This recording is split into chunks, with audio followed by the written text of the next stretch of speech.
भाजप आमदार नितेश राणे यांनी मलिकांबाबत आता अजब असा दावा केला। नवाब मलिकांवरील आरोप हे सिद्ध झालेत असं वक्तव्य नितेश राणेंनी केले।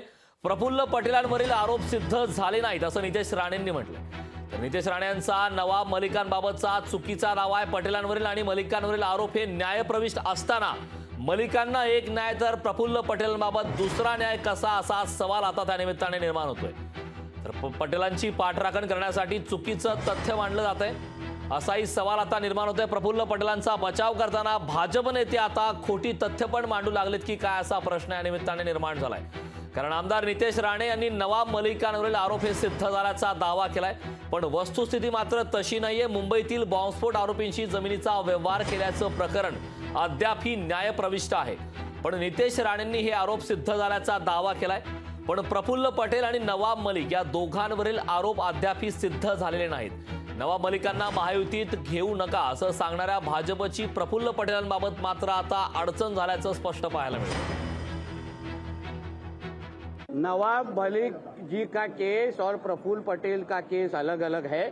नवाब मलिक का के ऊपर जो एलिगेशंस है वो सिद्ध हो गए, प्रूव हो गए कि उन्होंने दाऊद के फैमिली के साथ व्यवहार किए थे। उस तरीके का प्रूफ मिलने के बाद नवाब मलिक के ऊपर कार्रवाई हुआ है। प्रफुल्ल भाई का एलिगेशन क्यों, या एलिगेशन सिर्फ है, आरोप है, अभी तक कुछ सिद्ध हुआ नहीं है कि मिर्ची के साथ उनका कुछ है, ऐसा प्रूव नहीं हुआ है। तर नवाब मलिक यांच्यावरून सध्या 2 दिवस झालं राजकीय घमासान पाहायला मिळतंय। मात्र नवाब मलिक यांच्यावरील आरोप काय आहेत नेमके ते पाहूयात ग्राफिक्सच्या माध्यमातून। तर याबाबत चर्चा करण्यासाठी आपल्यासोबत अजित पवार गटाचे राष्ट्रवादीचे प्रवक्ते उमेश पाटील जोडलेले आहेत। उमेशजी, लोकशाही मराठीमध्ये आपलं खूप खूप स्वागत आहे। खरं तर प्रफुल्ल पटेल यांच्याबाबत वेगळी भूमिका आणि नवाब मलिक यांच्याबाबत वेगळी भूमिका मांडल्याचं प्रकरण आता समोर येतं, कारण मुळामध्ये दोन्ही मुद्दे न्यायप्रविष्ट असताना नितेश राणे यांनी नवाब मलिक यांच्यावरचे आरोप सिद्ध झालेत असं म्हटलं। यावरती आपली काय प्रतिक्रिया?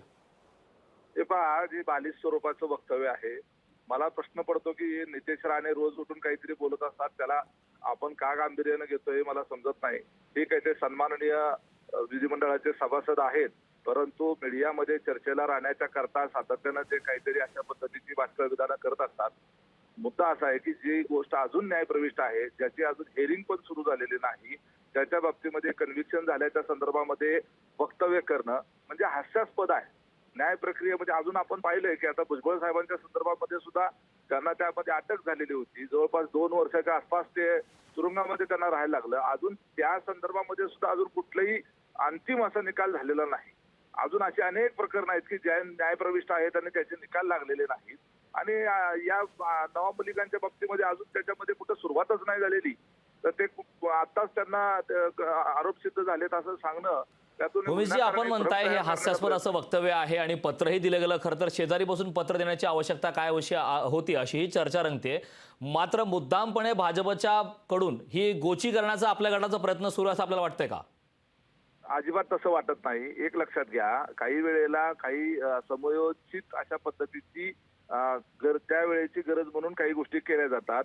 सन्माननीय उपमुख्यमंत्री देवेंद्र फडणवीस यांचा पक्ष वेगळा आहे, आमचा पक्ष वेगळा आहे, त्या पक्षाची विचारधारा जी आहे ती वेगळी आहे, आणि त्यांनी ते पत्र जे आहे त्या संदर्भानं देण्याच्या बाबतीमध्ये जी चर्चा होते ती चर्चा लोकांपर्यंत पोहोचावी, आणि आमची भूमिका अशी आहे ते कळण्यासाठी त्यांनी ते पत्राच्या स्वरूपात मांडलं।